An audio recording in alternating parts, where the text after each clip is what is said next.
In two messages to the chairman of the UN Security Council and the UN Secretary General, the Foreign and Expatriates Ministry says the presidential elections were conducted in an atmosphere of democracy and transparency with a high turnout at the ballot boxes.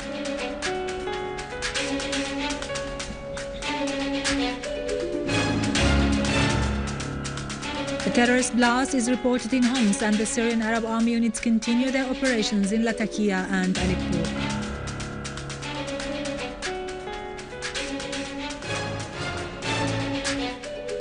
The Iraqi army takes full control of Tikrit and Al-Quds and al-Tahrir neighborhoods in al-Mosul.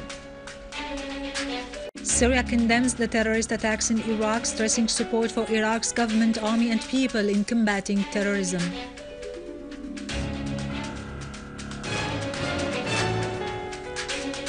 In implementation of Legislative Decree No. 22 for the year 2014, which stipulates granting general amnesty for the crimes committed before the 9th of June 2014, hundreds of prisoners were released from Aleppo and Damascus central prisons.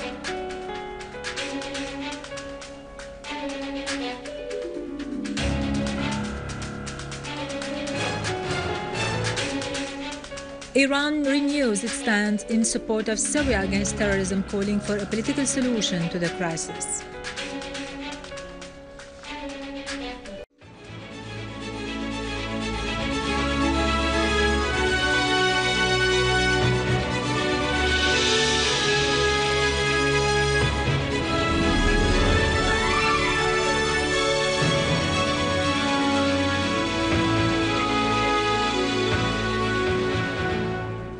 Good afternoon, ladies and gentlemen, and welcome to our news for today.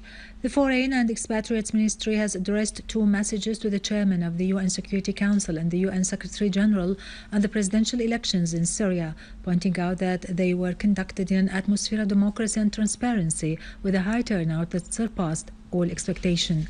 The elections, the ministry said, have foiled all allegations made by some states against them and undermined the concept that the elections would represent an obstacle in the way of reaching a peaceful solution to the crisis in Syria. The messages called on the international community to respect the will of the Syrian people in choosing their leadership and deciding their own present and future, stressing the need for the world community to stand by the side of the Syrian people in combating terrorism. President Bashar al-Assad today received two cables of congratulation from the President of the Myanmar Federation, Thein Sein, and the acting President of the Republic of Abkhazia, Valery Gamba, on the occasion of His Excellency's victory in the presidential elections. President Thein Sein expressed in the cable his confidence that the friendship and cooperation relations between the two countries would be enhanced in the interest of both peoples in the upcoming years. On his part, Abkhazia acting President Valery Gamba expressed his confidence that the election of President al-Assad for a new constitutional term in office will enhance peace inside Syria and its position at the international level. He expressed his interest in establishing friendship and cooperation relations between the two countries. President Bashar al-Assad also received cables of congratulation from the Foreign Minister of the People's Republic of Donetsk and from international and Arab parties, commissions and figures on the occasion of his victory in the presidential elections. The cables affirmed that the big support expressed to President al-Assad by the Syrian voters from various factions confirmed that the Syrians actually voted for the policy of heroic struggle against international terrorism and those collaborating with it for the sake of safeguarding Syria's sovereignty and territorial integrity. In Homs, a booby-trapped car explosion near the square of the policeman housing complex in Wadi Dhahab neighborhood has so far claimed the lives of 7 citizens and injured 25, including women and children. The Foreign and Expatriates Ministry has expressed Syria's condemnation of the terrorist acts Iraq has been exposed to within the framework of what the ministry said a world conspiracy against the Iraqi and Syrian peoples represented in a terrorist invasion that targets the Iraqi people's unity and the country's infrastructure.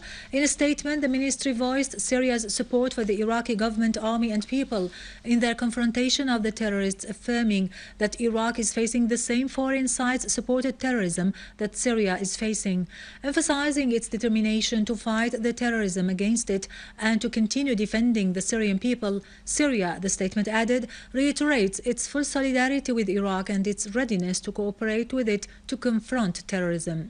At the conclusion of its statement, the ministry said Syria calls on the UN Security Council and the UN Secretary General to issue clear decisions that condemn such terrorist acts and to adopt immediate measures against the countries that support and sponsor such terrorist groups and to question them and compel them to halt their financial and military support to them, which threatens international peace and security in the region and the world.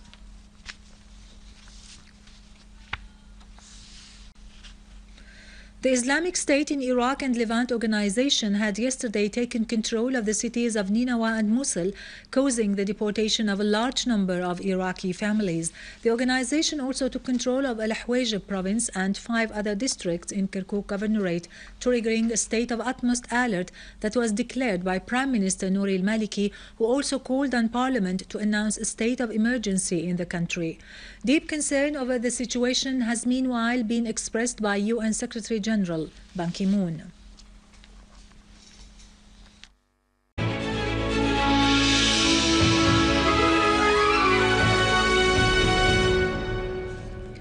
Welcome back.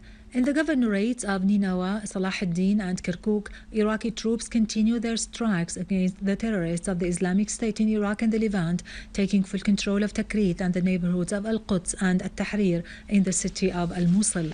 A state of high alert has been declared by the Iraqi clans to defend the country's stability and security against the Islamic State of Iraq and the Levant terrorists.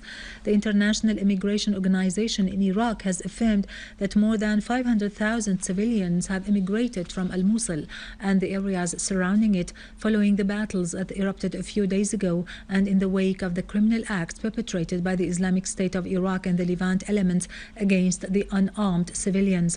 Meanwhile, the UN Security Council has condemned the terrorist attacks launched by the so-called the Islamic State in Iraq and the Levant on Al-Mosul and Tikrit, expressing extreme concern over hundreds of thousands of displaced citizens who had to immigrate from Al-Mosul.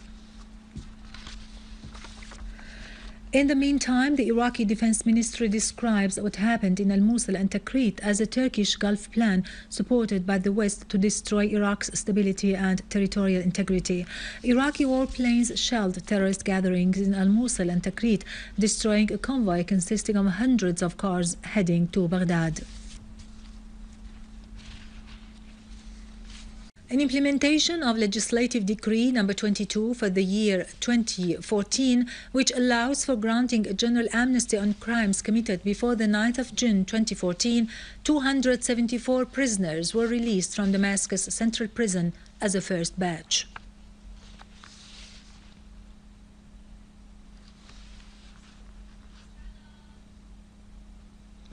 In implementation of Legislative Decree No. 22 for the year 2014, which stipulates granting general amnesty for the crimes committed before the 9th of June 2014, the first batch of prisoners was released from Aleppo Central Prison. Aleppo First Attorney General Ibrahim Hilal confirmed that 300 prisoners were released from Aleppo Central Prison, adding that the decision has been made by 2 judicial committees which closely reviewed the files of the prisoners according to the directives of President Bashar al-Assad. In Aleppo, units of the Syrian Arab Army foiled an infiltration attempt by terrorists into an orphanage in al-Layramoun and al-Zahra charity, killing and wounding dozens of terrorists and destroyed an armed vehicle used by them. Syrian Arab Army units also confronted a terrorist attack by armed gunmen in the village of Aziza and the surroundings of the Air Defense Battalion in Azzan, inflicting heavy losses upon them. Units of the Syrian Arab Army targeted terrorist gatherings in Aquaris, Mara, al-Awija, al-Muslimiyya and the Old City in Aleppo, destroying a weapon warehouse full of explosive devices and ammunition in Karm Yassar, in addition to destroying a number of cars in Khan al-Asal, Ard al-Na'na'i and Daret Azza, killing and wounding scores of terrorists. In Daraa, units of the Syrian Arab Army killed and wounded a number of terrorists who are affiliated with the so-called Nahal Battalion in Saida town in Daraa countryside. Syrian Arab Army units also targeted terrorist gatherings east of Zanubia school in the refugees camp in Daraa al-Balad, killing dozens and destroying their criminal equipment. Syrian Arab Army units continued their operation in al-Mlayha town in Damascus countryside to cut off all supply routes to the terrorists. The most important is Jisrin al-Mlayha road, which has fallen under the control of the Syrian Arab Army.